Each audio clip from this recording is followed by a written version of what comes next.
Cold fog rolled down from the Cascades the night the first truck came. Eli Marsh heard the air brakes before he saw the headlights.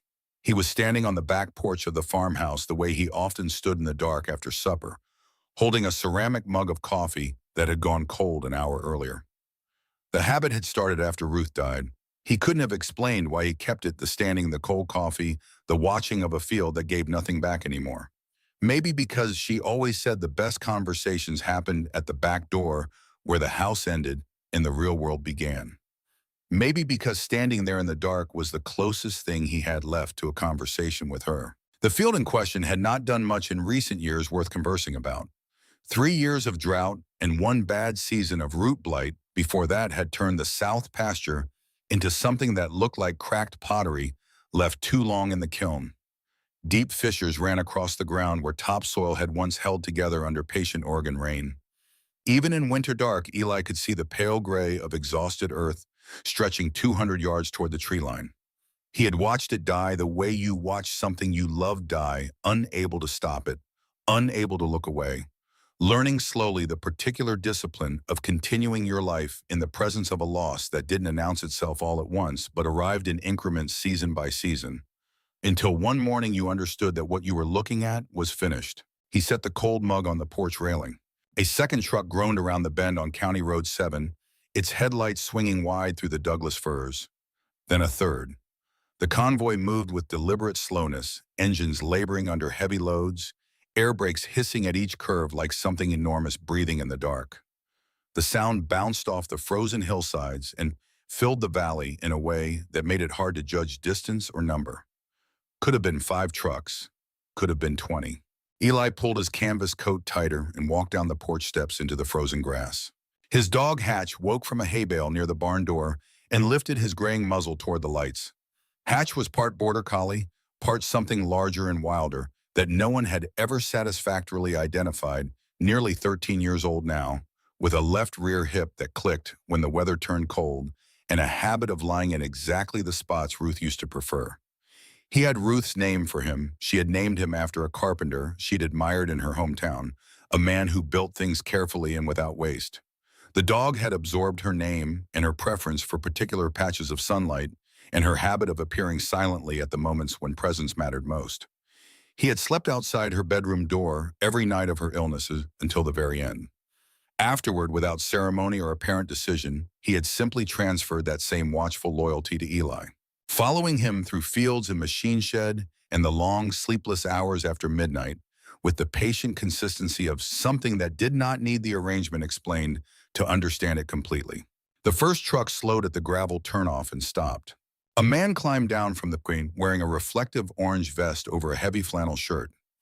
He was compact and square-shouldered, somewhere in his late 40s, with a face weathered by decades of early mornings and late nights, and the particular kind of patience that developed in men who spent their working lives loading and unloading things other people didn't want.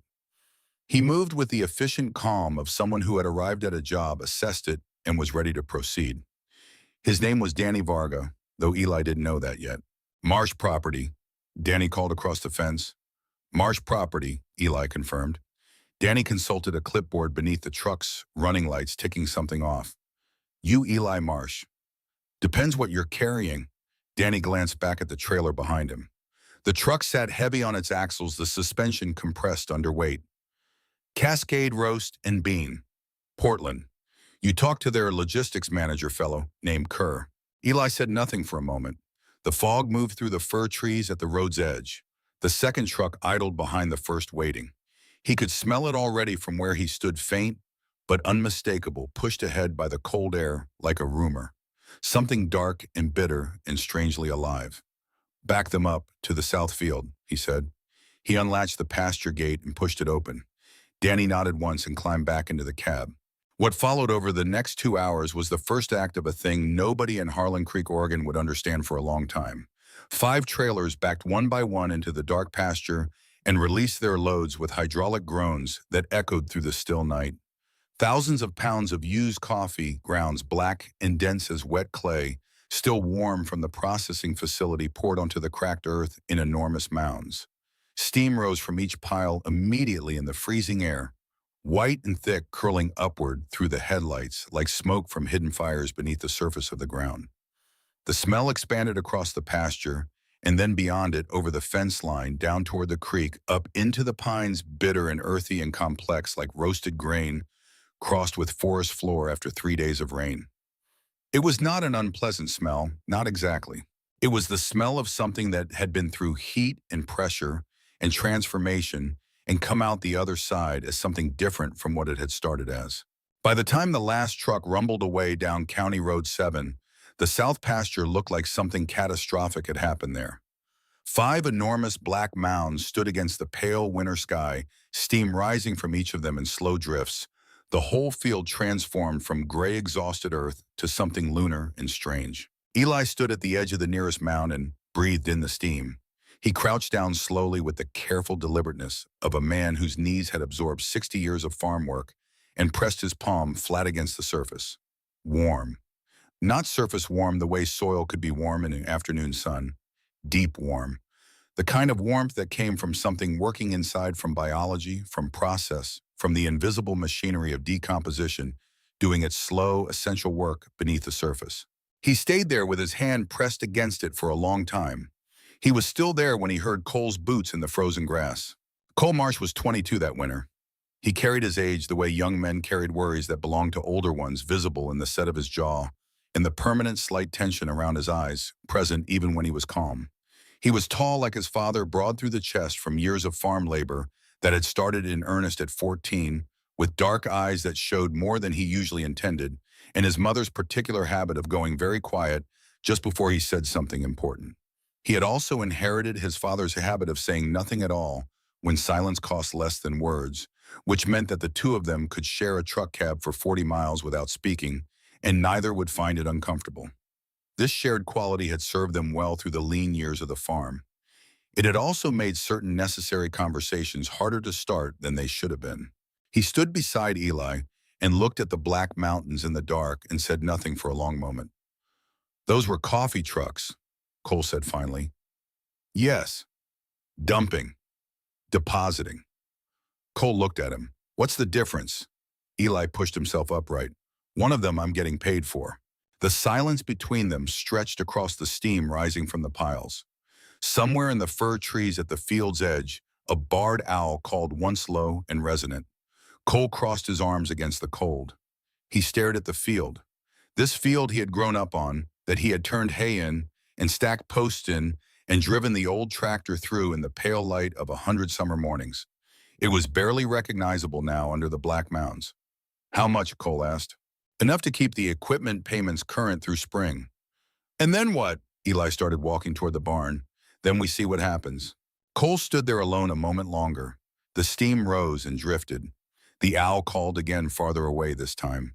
Something about the whole scene disturbed him in a way he couldn't fully name. Not the smell, though, that was significant, and not the strangeness of the piles, though, that was undeniable. What disturbed him was the fact that his father had arranged this without a word. 2 months of planning, phone calls, paperwork, a signing contract, and Cole had known nothing until the trucks arrived in the dark. He was not a child. He worked this land every day. He was owed more than headlights in his window and a fait accompli steaming in the field. He followed the old man to the barn.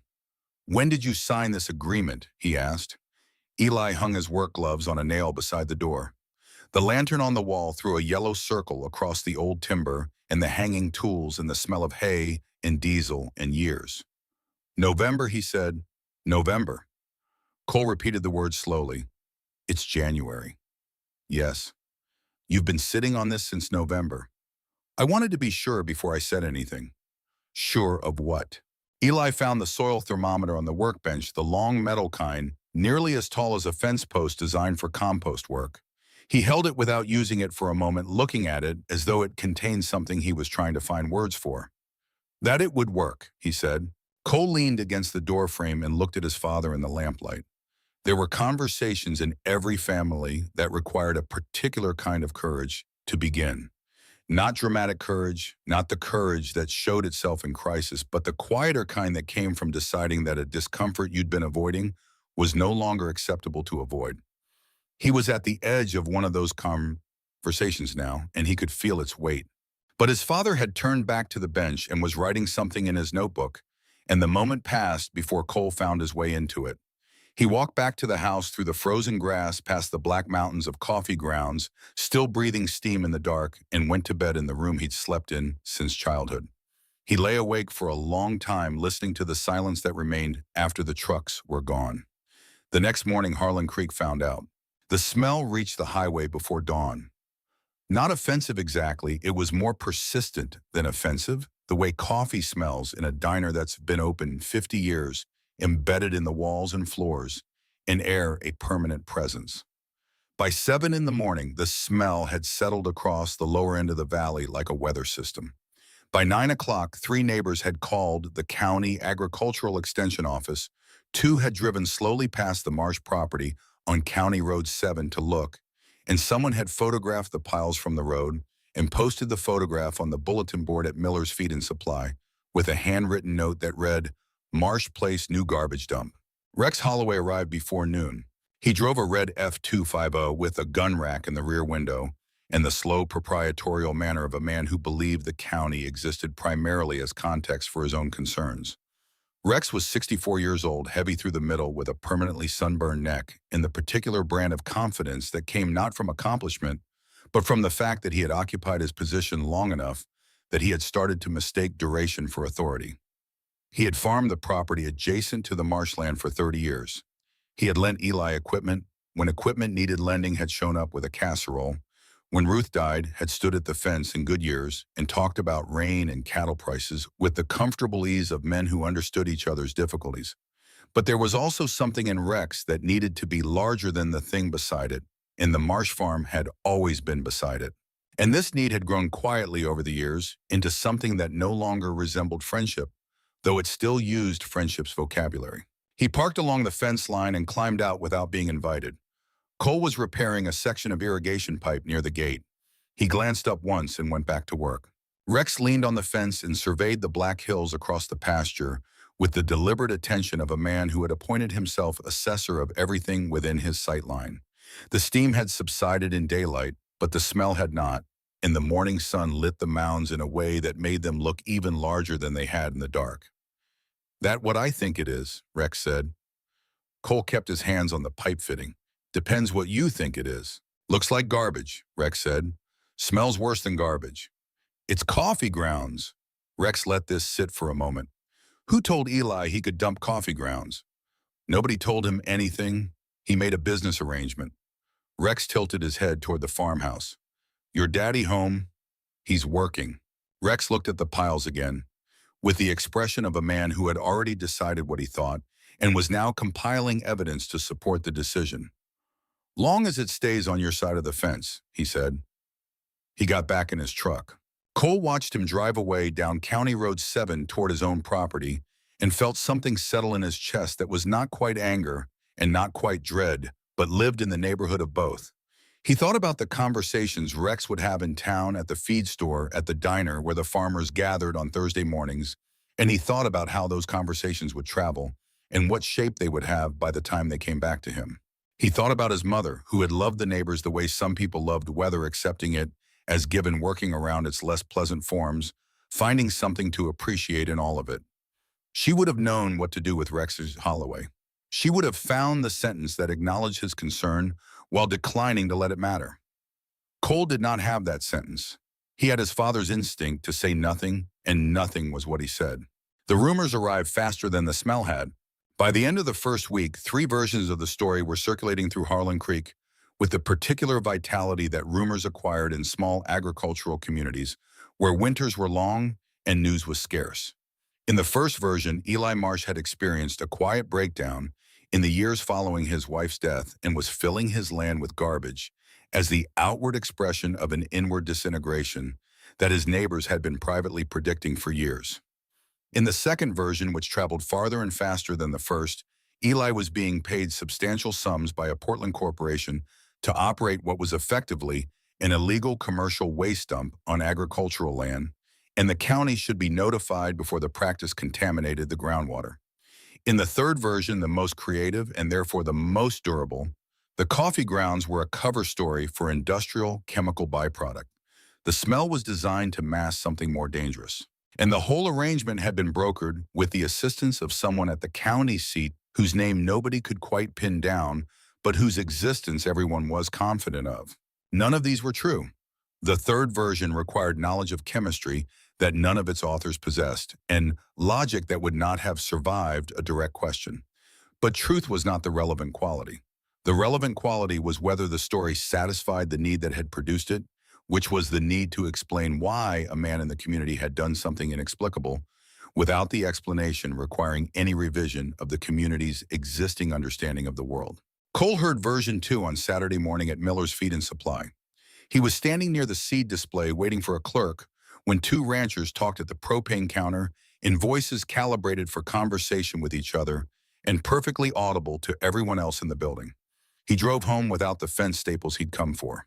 That afternoon, he found his father in the south field with a shovel and the long thermometer moving along the near edge of the first pile and pushing the probe in at intervals, checking readings, writing numbers in his notebook, with the focused calm of someone reading a language most people didn't know existed.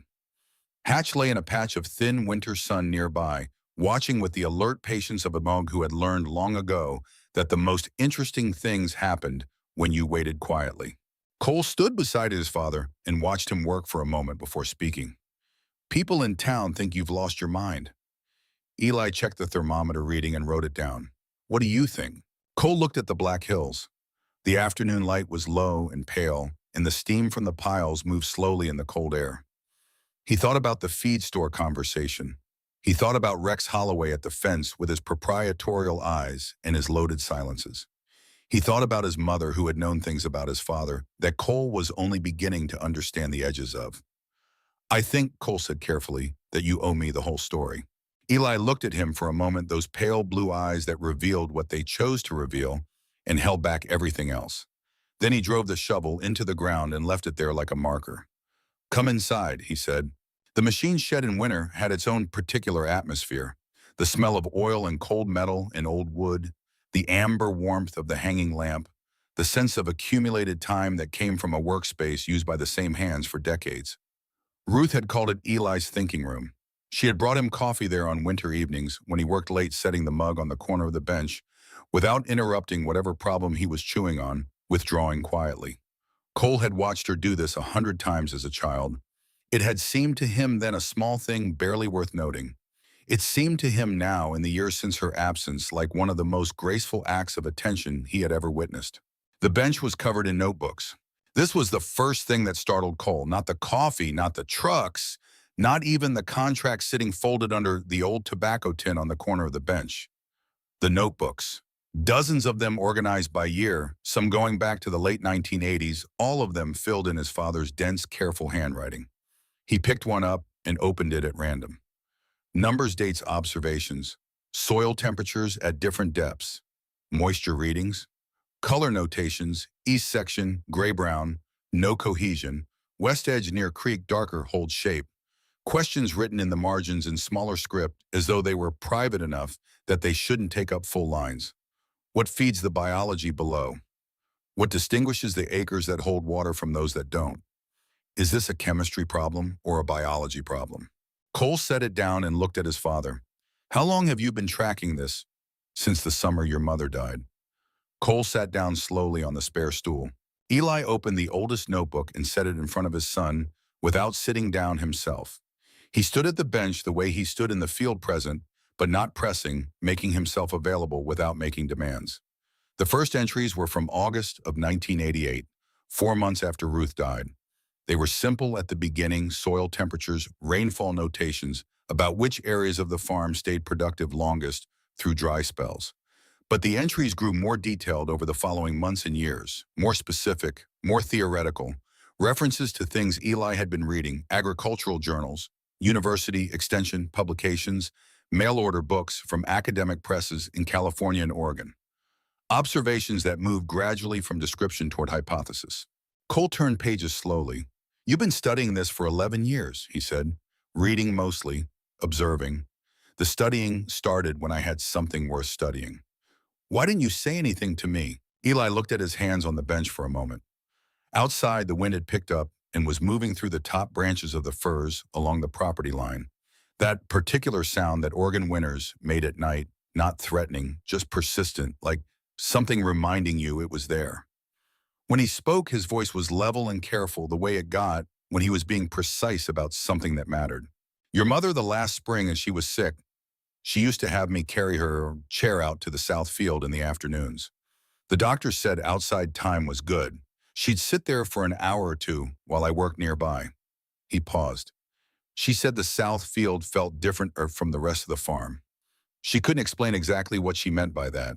She just kept saying it felt tired, like it had been trying very hard for a long time and nobody had noticed. Cole kept his eyes on his father's hands. The week before she died, she asked me something.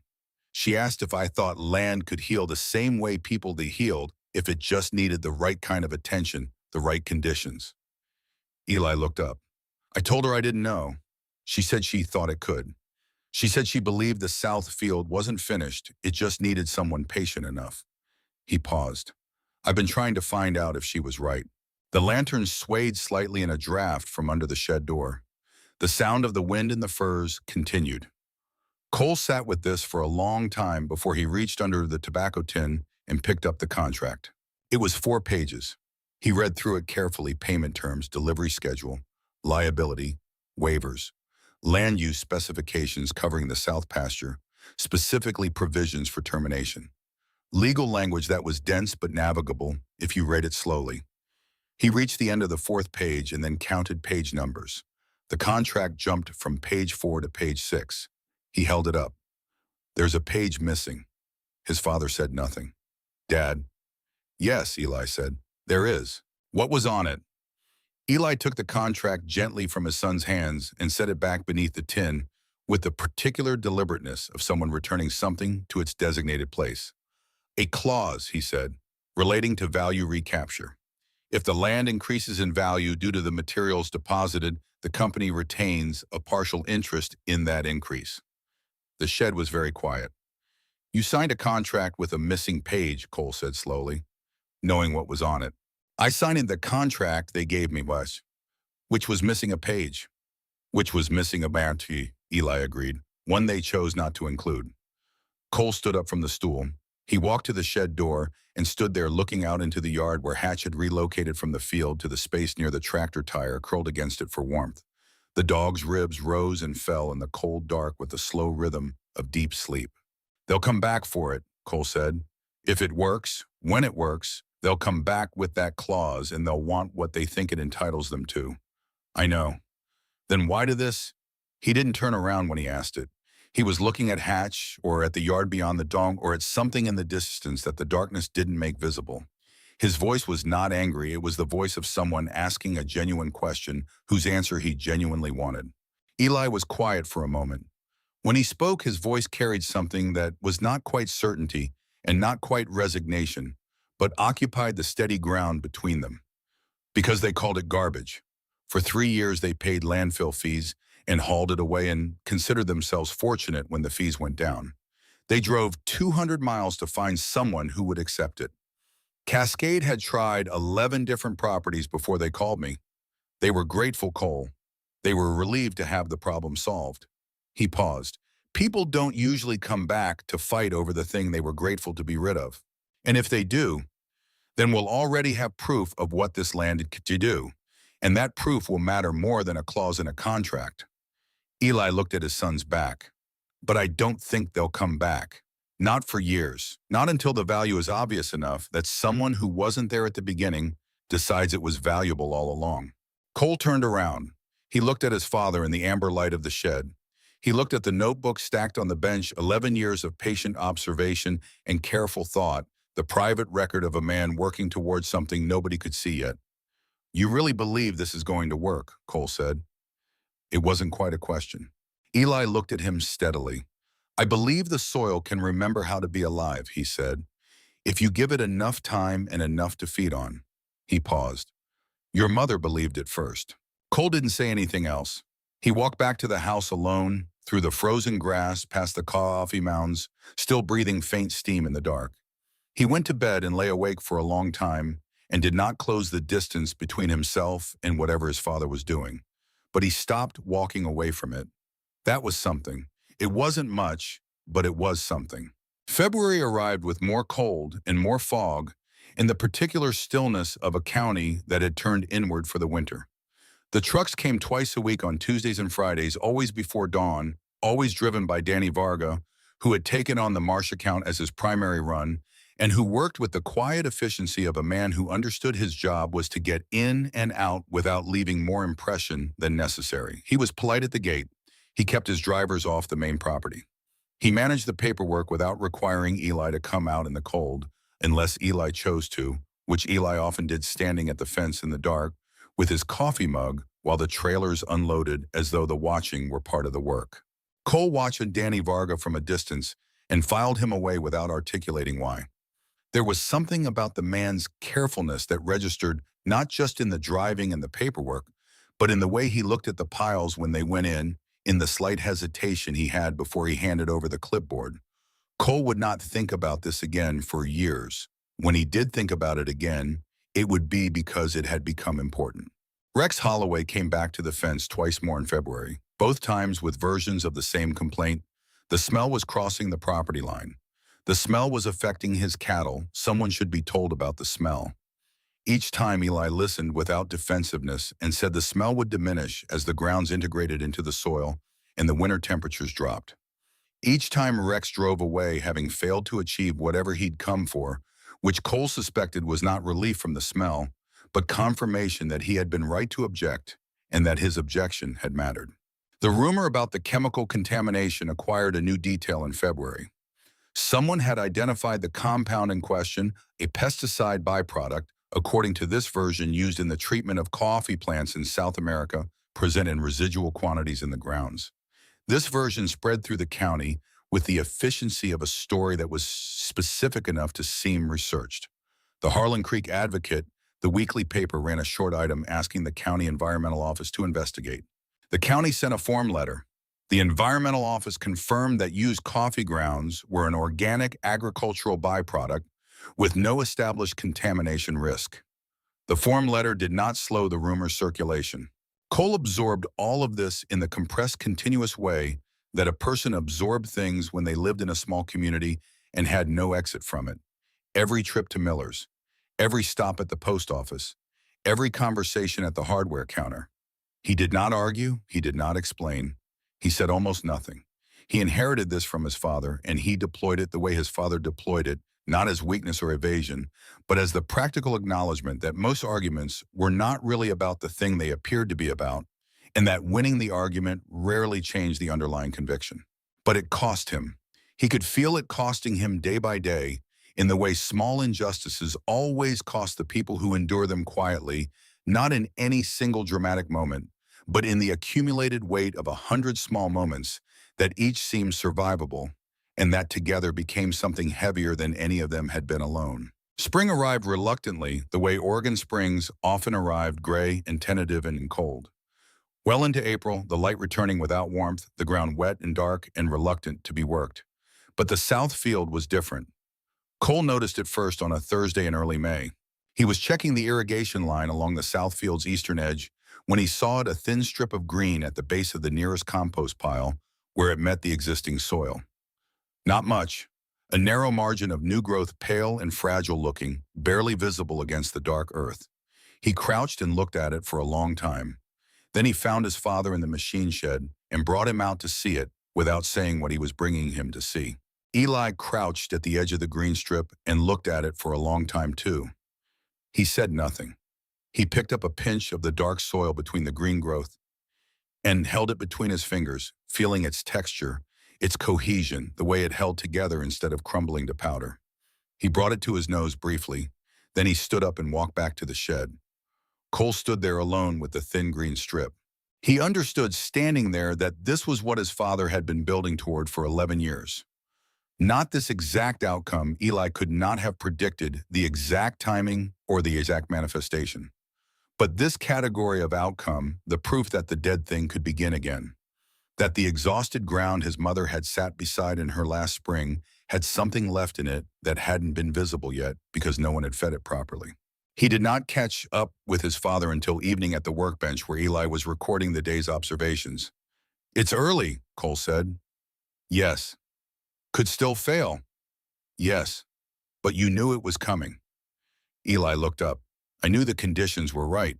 Cole stood in the doorway of the shed with the May evening behind him and looked at his father at the notebooks and the careful handwriting and the long metal thermometer leaning against the bench and the coffee mug that was always somewhere nearby, and felt something shift in himself. Not fully, not completely, but the ground under his uncertainty moved slightly towards something more solid. "She was right," Cole said. Eli looked at him. "Mom, about the field." Eli was quiet for a moment. He looked down at his notebook. When he spoke, his voice was controlled in the way voices were controlled when they were preventing something from showing. "Yes," he said, "she usually was." The summer of 1995 came in warm and wet enough that most of Douglas County recovered from the previous dry years, and everyone forgot temporarily that the climate had been delivering less water than the farms required. The south field at the Marsh property grew a modest but real crop of winter rye and cover grass that summer. Modest by conventional standards. Extraordinary by the standards of a field that had been producing nothing for 3 years on soil that a county extension agent had assessed in 1993 as effectively depleted. 3 neighboring farmers noticed. They said nothing publicly, but they noticed. Rex Holloway noticed. He drove past slowly enough on County Road 7 that Cole, working the field, could see the old man's expression behind the windshield. Rex drove on without stopping. The smell had changed too. By summer, it had moved from bitter and sharp to something darker and earthier. Less coffee roast and more old forest floor. The smell of organic matter becoming something other than what it had been. Cole no longer noticed it unless someone else commented on it. Visitors still did. Church groups driving past still rolled up their windows. But Cole had stopped smelling it the way people stopped smelling the particular smell of their own homes. He had also started reading the notebooks. He started in the evenings at first just to understand what his father had been doing with enough precision to discuss it intelligently, and then because the notebooks themselves were worth reading regardless of their practical utility. His father was not a natural writer, meaning the prose was plain and unadorned and entirely without self-consciousness. But this made the notebooks more affecting rather than less, not less. The plainness made everything honest. There were entries from the months after Ruth died that Cole could not read without putting the notebook down for a few minutes first. One entry from October 1988, 3 months after Ruth's death, read Southfield moisture at 4 inches 11%. No rain since August 14th. Grass brown from western fence to tree line.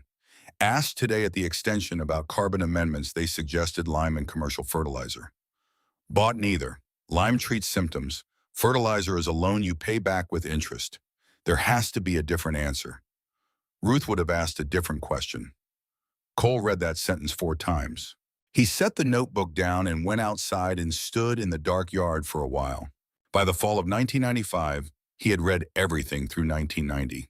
By the following spring, he had reached 1993 and the beginning of the Cascade Arrangement. The theory his father had developed over those years was laid out in fragments across 100 notebook pages, assembled not as an argument, but as an accumulation of observations that eventually resolved into a conclusion. The conclusion was this: the South Field was not depleted of minerals. It was depleted of life. The biological infrastructure that made soil functional, the microscopic organisms, the fungal networks, the invisible chemistry of decomposition and nutrient cycling, had been stripped by drought and overworking in the kind of aggressive soil management that prioritized immediate yield over long-term health. Coffee grounds were not fertilizer in the sense that nitrogen compounds were fertilizer delivering nutrients directly. They were food for the biology. They were the raw material that the invisible organisms needed to multiply, to reestablish, to rebuild the underground architecture that made healthy soil more than mineral dust. Cole read this and thought about it for a long time. He thought about it while he worked. He thought about it in the machine shed in the evenings. He turned it over the way he turned over equipment problems, looking for the flaw in the logic, the place where the reasoning went wrong. He couldn't find one. He went to Eli in the machine shed one evening in April of 1996 and sat down across from him and said, "I think I understand what you're doing now." Eli looked up from his notebook. The biology, Cole said. You're feeding the biology. Eli said nothing for a moment. Then he nodded once. You could have explained it to me, Cole said. Years ago. I could have tried, Eli said. Would you have believed it? Cole thought about that honestly. No, he said. No, Eli agreed. Some things you have to see working before they make sense. Cole absorbed this. Then he said, what do you need? Eli looked at him with those pale blue eyes. I need someone else who knows where the notebooks are, he said, in case something happens. Cole nodded. I know where they are. They looked at each other across the workbench for a moment. Outside, late April, rain had started again, the soft, persistent kind that Oregon produced in spring. Not dramatic, just present the sky delivering what it had. Hatch made a small sound in his sleep near the wood stove. It was not a dramatic reconciliation. There was no single moment of embrace, no announced resolution, no explicit acknowledgement of the years of distance. There was simply a man and his son in a shed at night, with rain on the roof and notebooks on the bench between them, agreeing to share the knowledge of something worth knowing. It was enough. For them, it was enough. The summer of 1999 came in like a slow fire. By the first week of July, the hills above Harlan Creek had already surrendered their green. Grass along County Road 7 had turned the color of old straw by mid-June. The creek through the lower meadow had shrunk from knee-deep to a narrow ribbon of brown water threading between cracked banks. Dust followed every passing vehicle and settled on everything. The air itself felt used recycled, as though the valley had been breathing the same breath for too long and couldn't find a way to exhale. Cole Marsh turned 27 that summer. He had his father's height and something that functioned as his mother's patience, now acquired through necessity rather than nature built up over years of swallowing the impulse to react. He no longer felt the particular shame that had followed him through his early 20s. 6 years of watching the Southfield do what nobody believed it could do had replaced shame with something quieter and more durable. Not pride exactly, more like the confidence that develops in people who have bet on something unpopular for a long time and watched it begin to prove itself. He was checking soil moisture in the south corn rows on a hot Thursday afternoon when he heard Rex Holloway's truck slow on County Road 7. Rex had aged badly in recent years. The drought had done to him what mockery and bluster couldn't. It had stripped him down to his functional components, and those components, without the scaffolding of prosperity, showed their actual condition. His face had gone hollow at the cheeks. His neck was thinner. He moved more carefully than he used to, with the slight deliberateness of a man whose body had started charging him for things it used to do for free. He pulled through the marsh gate without calling ahead the old Rex habit, but the rest of him was different. He walked toward Cole across the dry ground with his hat literally in his hands, rolling the brim between his fingers in the way men handled things when they were doing something uncomfortable. Cole, he said. Cole straightened from the irrigation check and waited. Rex looked across the south field for a moment without speaking. The corn rows were still deeply, unreasonably green. In 6 weeks without meaningful rain, every surrounding field had moved through yellow toward pale, toward the dusty nothing of total drought failure. The Marsh South field stood in the landscape like a statement, not aggressive, not dramatic, just incontrovertibly present, alive when everything beside it was giving up. 17 head of cattle, Rex said. Water tanks nearly dry. The wells dropped 4 feet since April. Cole said nothing. Rex looked at the ground near his boots, the dry ground. I need water access, he said. Temporary, just until the rain comes back. He paused. I'll pay fair rate. Cole looked at him for a long moment. He thought about the bulletin board note. He thought about the diner conversations and the form letter, about contamination and the years of things said within earshot at feed stores and hardware counters, small indignities delivered with the practiced casualness of people who didn't expect to be called to account for them. You'd need to talk to my dad, Cole said. Rex nodded once. Cole found Eli in the shed. He told him what Rex had said. Eli listened without looking up from the valve he was rebuilding. What do you want to do? Eli asked. Cole crossed his arms. I want to say no. Eli set down the wrench. He wiped his hands on the rag slowly. That's one answer. What's the other one? The old man looked at him with something like patience. The cows didn't spread any rumors, he said. Cole stared at him for a moment. Then he exhaled and walked back out to Rex Holloway and told him he could use the water access from the Southfield irrigation system. No charge. Rex stood there after hearing this. His jaw moved slightly. Something complicated happened in his expression, not gratitude exactly, because gratitude required an acknowledgement of debt that sat uneasily with a man of Rex's particular pride. Something more like the expression of a man who had expected a door to be closed and found it open, and wasn't sure what the open door meant about him. No charge, he said. No charge. Rex put his hat back on. He cleared his throat. He said well twice the second time in a different register than the first and then drove home. Eli appeared at Cole's shoulder a few minutes later. They watched the truck disappear. He'll tell everyone, Cole said. Yes, Eli said. Then they'll all want the same thing. Some of them, and we give it to them too free. Eli picked up his coffee mug from the fence post.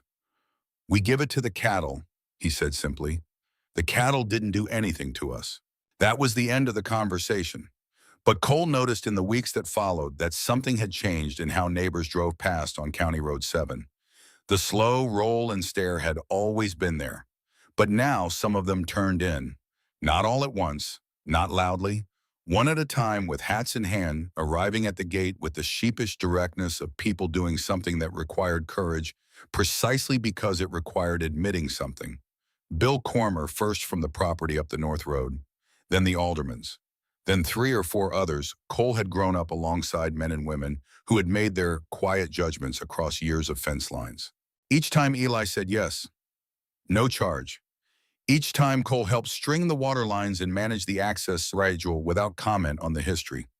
He did not tell his father what to do with the goodwill. He suspected Eli didn't experience it as goodwill accumulation at all. He suspected the old man simply didn't believe in keeping score. But Cole kept score privately, practically, because something in him understood that whatever was coming would require it. The black sedan came on a Tuesday in September. One sedan clean and dark and conspicuously out of place on the muddy farm road. Cole was alone on the front porch when it pulled down the gravel drive. The man who climbed out wore a charcoal suit with a silk tie and moved through the yard with the practiced caution of someone whose shoes cost more than most farmers' monthly equipment payments. His name was Warren Finch.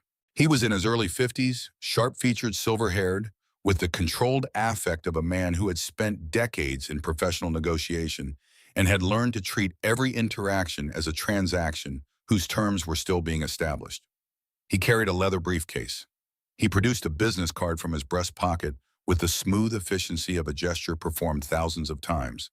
The card read, Warren Finch Senior Counsel Summit Agricultural Holdings. Mr. Marsh Warren Finch, representing Summit Agricultural Holdings. He extended the card. Summit recently completed its acquisition of Cascade Roast and Bean. Cole looked at the card. Cascade Roast and Bean. The company that had been delivering coffee grounds in payments to the Marsh farm since 1993. My father's in the field, Cole said. Perhaps we could speak together. I think it would be beneficial for both of you to hear this at the same time. They walked to the south field. Eli was working near the far rows checking equipment, and he watched Finch's careful progress through the field with the expressionless patience he reserved for things he had been expecting. He reached for nothing. He did not hurry. He waited until Finch had covered the ground between them and stood still. Mr. Marsh, Warren Finch, I represent Summit Agricultural Holdings. You entered into a material deposit agreement with Cascade Roast and Bean in November of 1993. I did, Eli said. Finch opened his briefcase with the practiced ease of a man who had opened it in front of strangers 1,000 times and had never been nervous doing it. He produced a document thick paper-clipped with the dense formatting of legal language. During Summit's acquisition review of Cascade's assets, our legal team identified a number of legacy contracts requiring formal evaluation.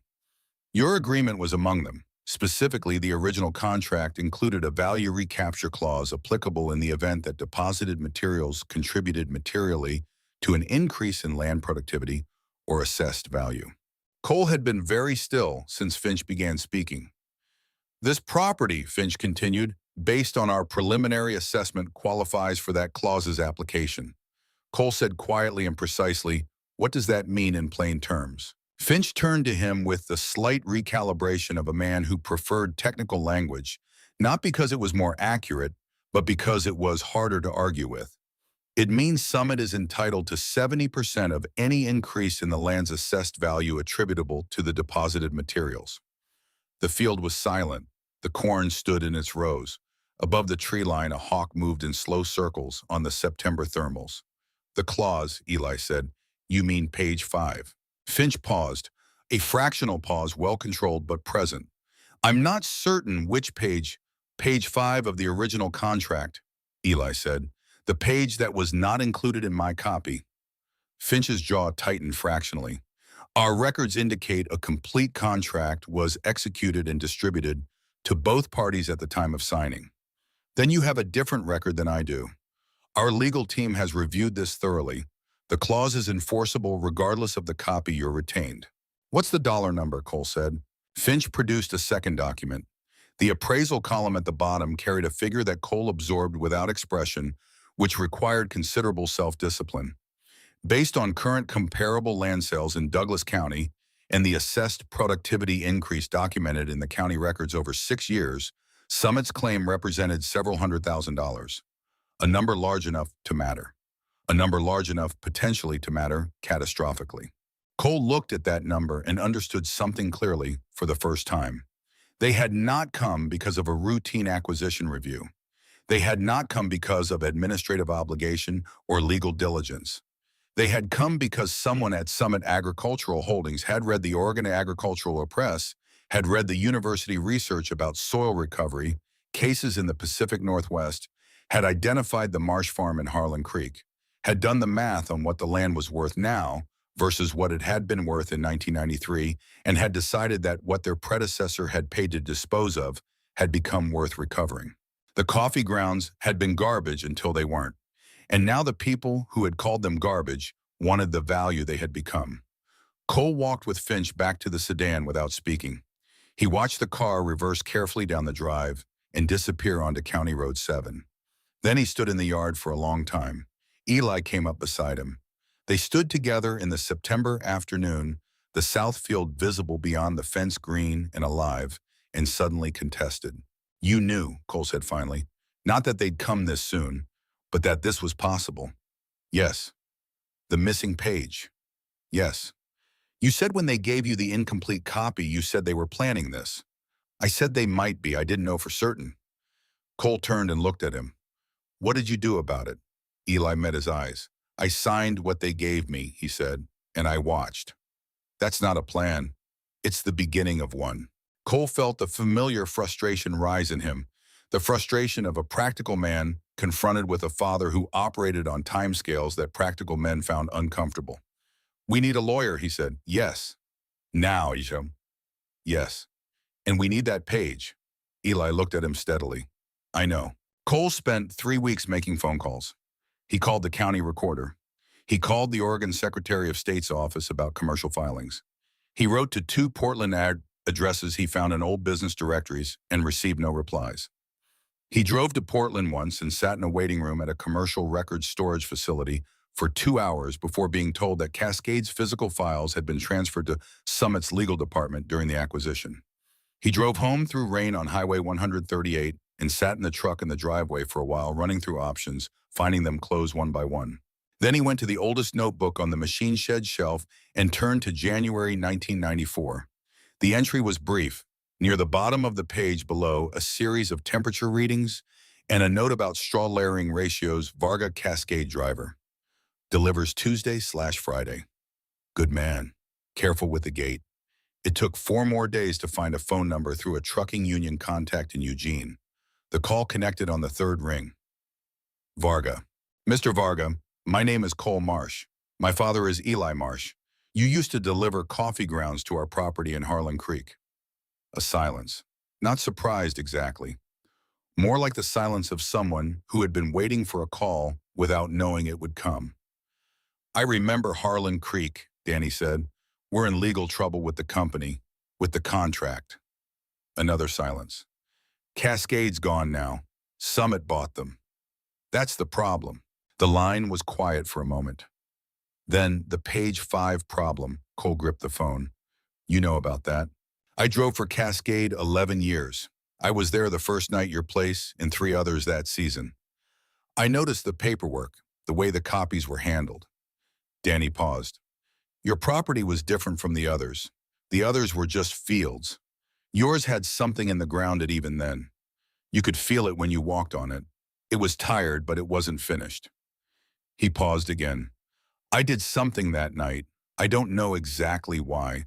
Something about how your father stood at the edge of that first pile after we were done, just stood there with his hand in it. I thought this man has something to protect. Cole waited. I photographed the contract, Danny said. The full one. I had a Polaroid in the cab. I did it for 3 of those early deliveries because something felt wrong about how the paperwork was moving. Cole's hand tightened on the phone. I still have it, Danny said. I kept it because I thought it might matter one day. I wasn't sure when, but I kept it. The photograph arrived by registered mail 10 days later. It was slightly faded at the edges as Polaroids aged, but the text was clear and fully legible.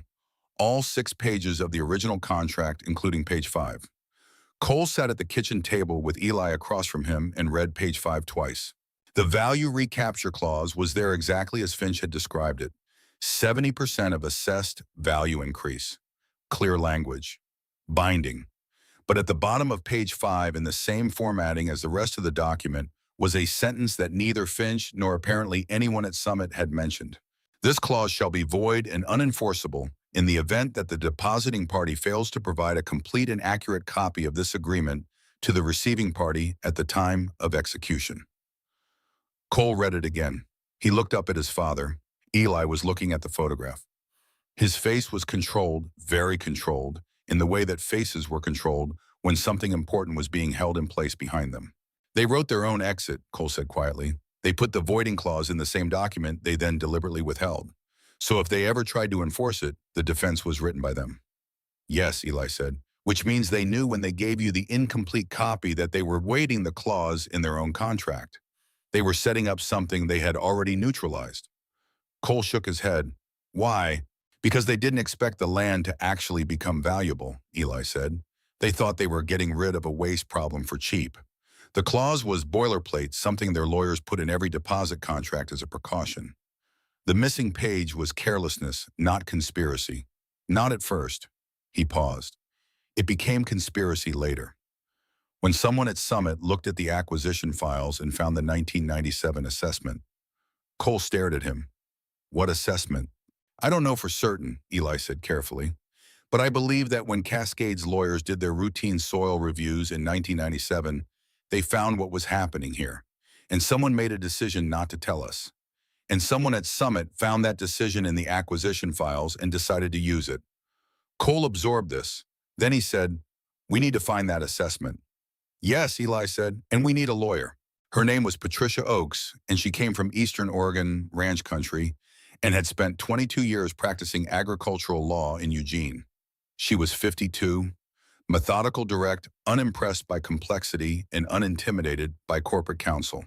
She had won cases that people told her were unwinnable. She had also lost 2 that she should have won, which she considered more instructive. She came to the farm on a gray November morning and spent 2 hours with the contract, the photograph, and 6 of Eli's notebooks before she said anything. When she spoke, it was with the precision of someone who had already organized the information into a coherent structure and was now presenting it. The photograph is your foundation, she said. If we can establish chain of custody through Danny Varga's testimony, we argue that the omission of page 5 was intentional and that the clause is therefore self-voiding under its own terms. She looked at the notebook open in front of her, but the stronger argument, the one that wins decisively rather than narrowly, depends on demonstrating that the value of this land was created by labor and knowledge, not by the material inputs alone. That the coffee grounds were raw material. The soil that exists now is your father's creation. The labor transformation doctrine, Cole said. He had been reading. Oakes looked at him with a slightly different level of attention. Yes, Oregon recognized it in an orchard case in 1941. If we can apply it here, Summit's interest in the input material becomes irrelevant to the ownership of the output. Can we apply it here? We need scientific testimony to establish that the soil as it exists is categorically different from the coffee grounds that were deposited.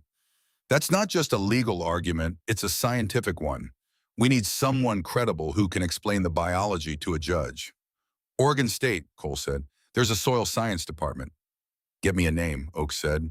Dr. Samuel Holt arrived in January with his research associate, Lena Briggs, and they brought with them a kind of professional excitement that Cole found both reassuring and slightly startling.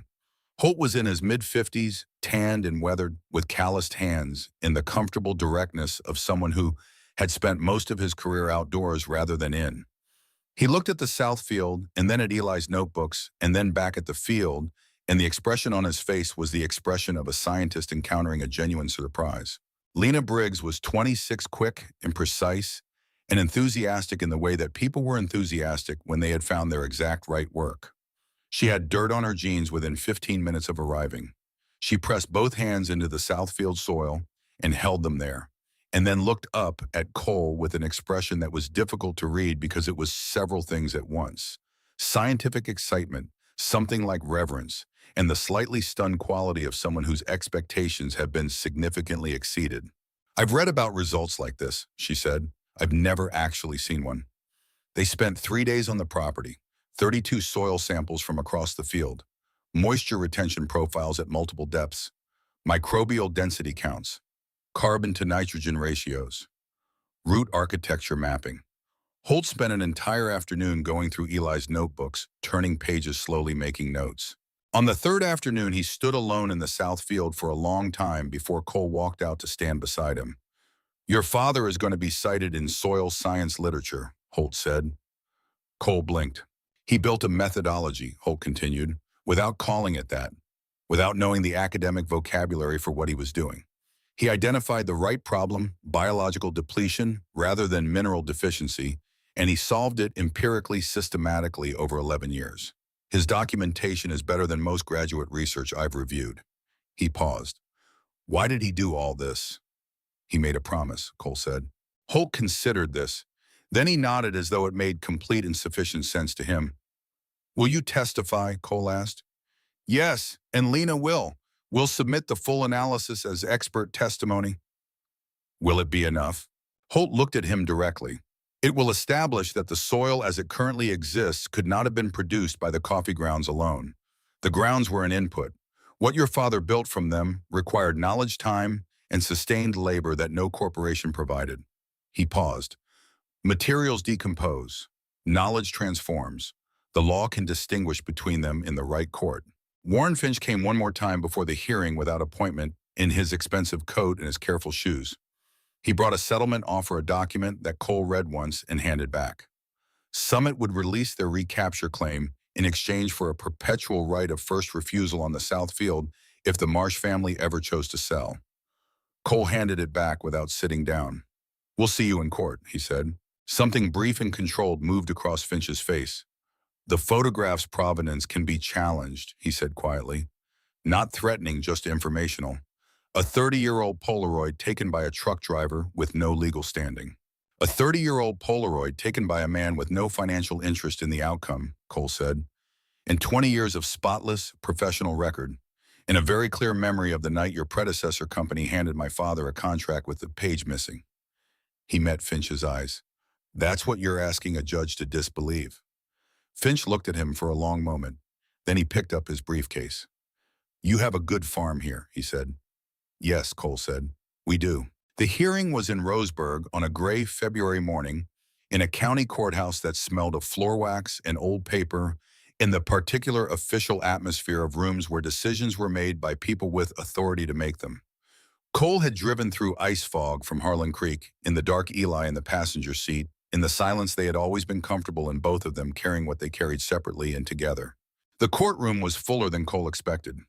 Word had spread the way word spread in Douglas County, not through any single channel, but through the aggregate of conversations at feed stores and diners and church parking lots. Several Harlan Creek farmers sat in the gallery. Bill Cormer, the aldermans. 2 others Cole recognized from the drought summer. Rex Holloway sat in the back row. He did not look at Cole when Cole noticed him. Danny Vargas sat beside Patricia Oakes at the plaintiff's table.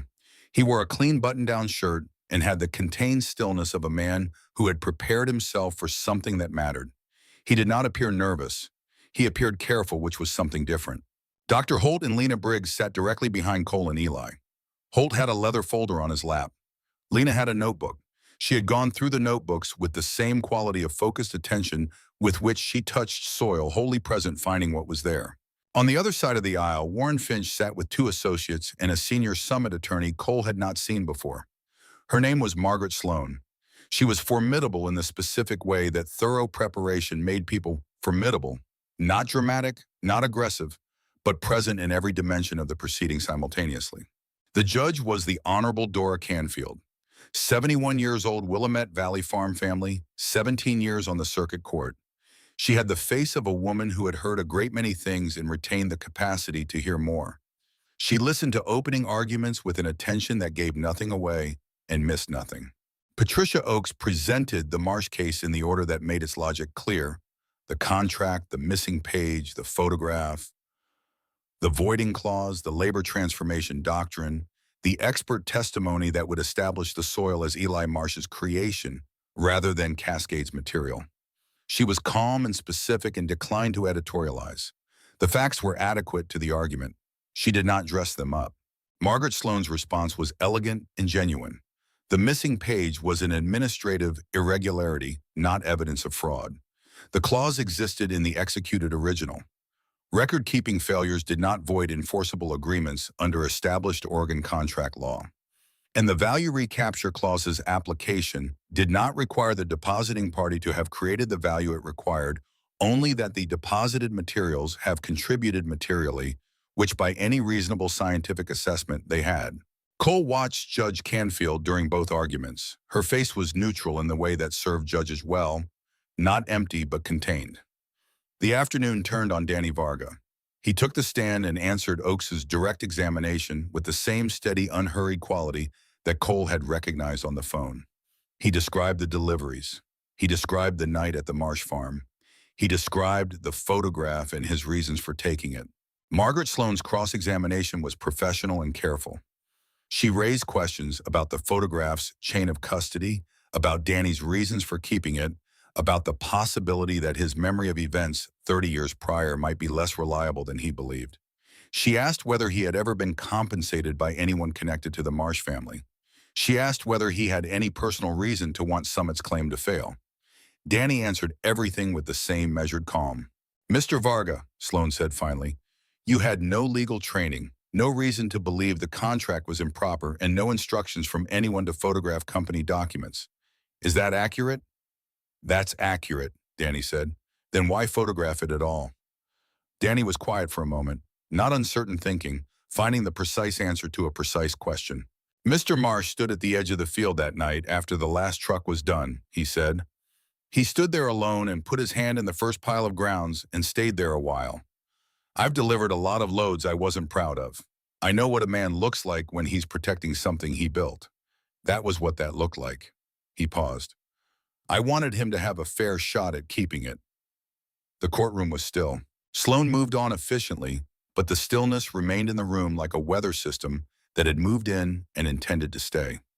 Lena Briggs took the stand in the late afternoon. She walked through the soil science with the clarity of someone who had thought carefully about how to translate technical information for people who needed to understand it without studying it. Carbon sequestration, mycorrhizal networks, moisture retention profiles at multiple depth strata, the difference between a material input and a biological transformation. She was precise without being condescending, and the judge listened to her with sustained attention.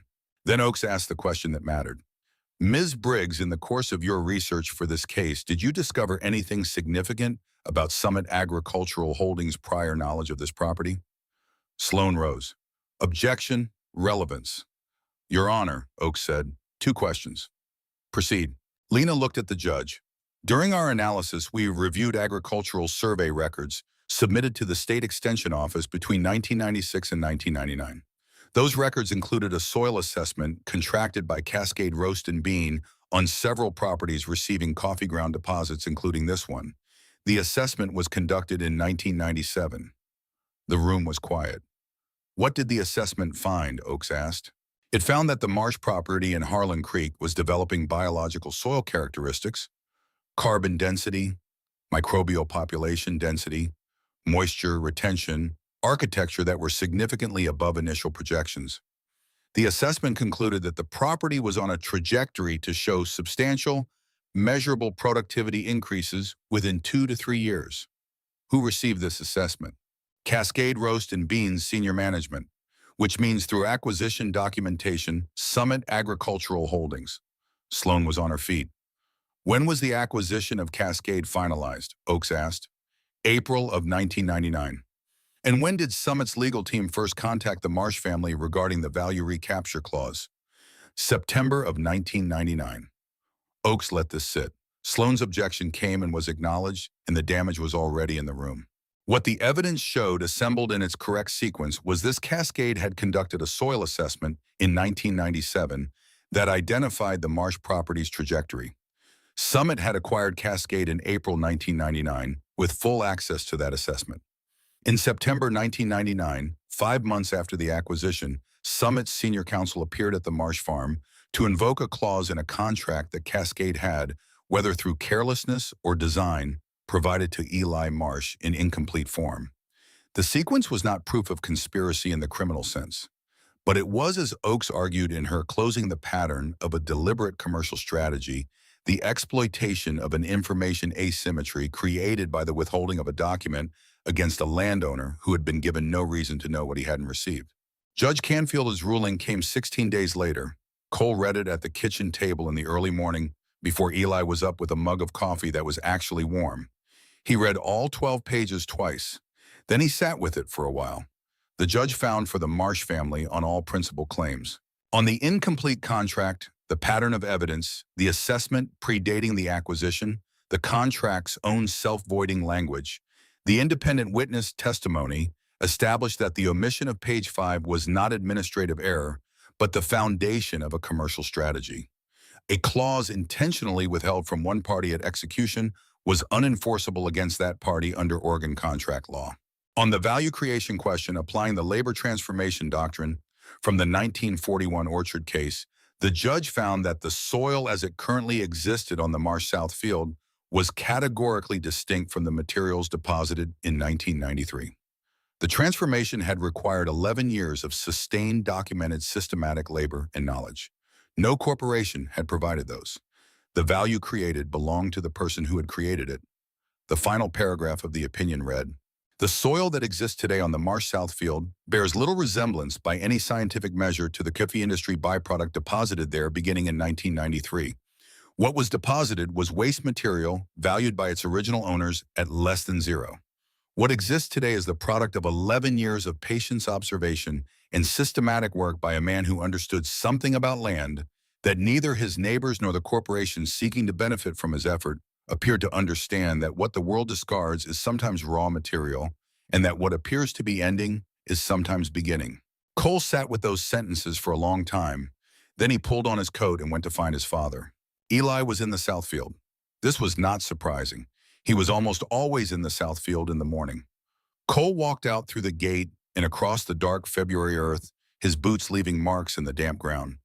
The sky was pale and broad above the valley, gray-white, with a thin, cold wind carrying the clean smell of Oregon winter pine resin and frozen water and earth that was alive under its winter surface. His father stood near the middle of the field with his hands in his coat pockets. Looking south toward the distant hills, he had his coffee mug. Cole stopped beside him. He held out the ruling. Eli took it. He read through it slowly, all 12 pages standing there in the field in the February cold, with the pale morning expanding around them. He read the final paragraph. Then he folded the pages carefully and held them. They stood there without speaking. Above the firs at the field's edge, a hawk turned in slow circles on a thermal that shouldn't have existed in February but was there anyway. Wind moved through the dry grass along the fence line. "Patricia was good," Cole said finally. "Yes. Varga made the difference. Danny was a careful man from the beginning." Cole looked at his father's profile in the morning light. The gray beard, the lines beside his eyes, the particular stillness of someone who had held something in for a long time and was now quietly releasing it, not dramatically, but as a body expelled air naturally without ceremony. "You should have told me more," Cole said. "Earlier, about all of it, the whole plan." Eli was quiet for a moment. "I didn't know all of it," he said. "You knew enough to keep the page out." "Yes. And you knew they might come back? Yes, Cole looked at the field. You should have told me anyway. Eli turned and looked at his son directly. You're right, he said. I should have. I'm sorry. Cole nodded. It was sufficient. Some apologies between fathers and sons were sufficient precisely because they were simple and direct and came without elaboration or defense. This one was. What now? Cole asked. Eli looked across the south field. Plant, he said.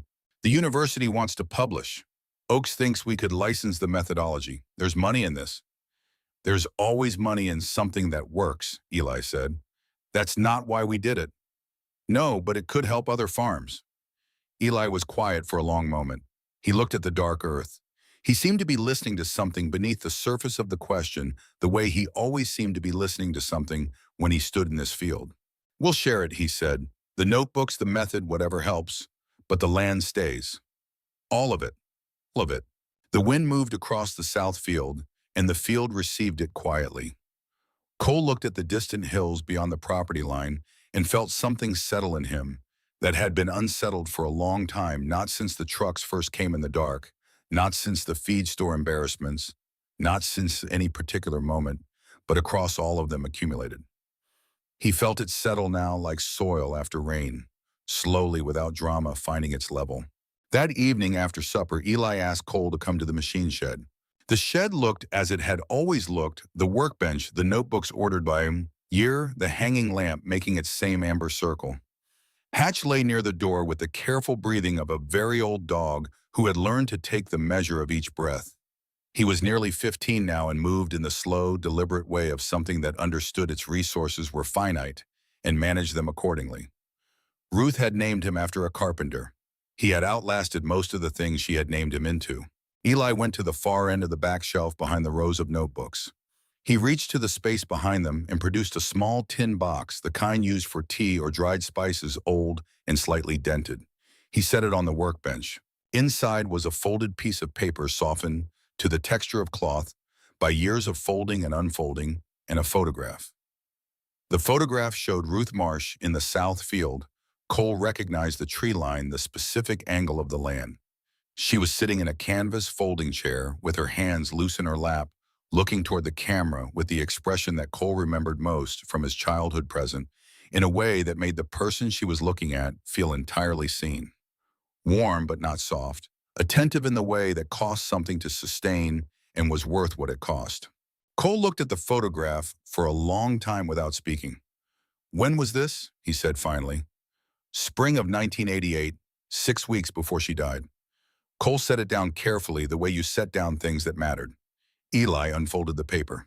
It was in Ruth's handwriting. Cole had not seen his mother's handwriting in years, and the sight of it hit him in the place below the chest and above the stomach, where the feelings lived that were too complicated for any single word. He read it. I know you think the South Field is finished. I don't believe it is. I think it just needs someone patient enough, someone who knows that things that look dead aren't always dead. You know things like that, Eli. You have always understood that about the land, that it has its own timing and its own way of coming back. Promise me you'll give it a chance. It's not finished. I'd know if it were. Cole set the note down beside the photograph.